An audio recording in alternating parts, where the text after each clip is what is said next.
বিহু বুলি খানা দেই ৰাইজসকল।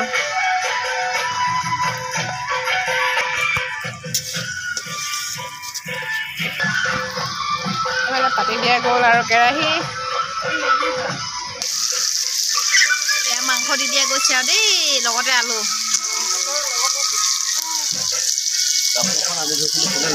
এইফালে আমাৰ আইতা বহি আছে।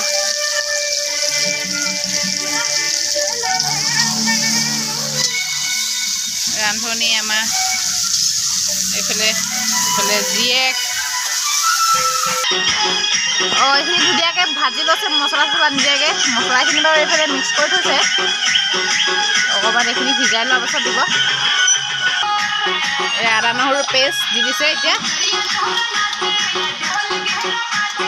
গৰম মছলা, ৰেড চিলি আৰু জিৰা পাউডাৰ, এইখিনি মছলাখিনি গোটেইখিনি পানী অকণমান দি পেলাই গুলি লোৱা হৈছে।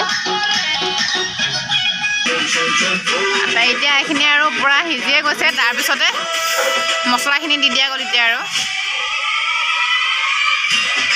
শুকান ভাজি হ'ব না, শুকান ভাজি লগত দালি আছে আৰু আমাৰ খানা হ'ব আৰু বেছি টাইম নাই। অলমষ্ট হওঁ অৱস্থা।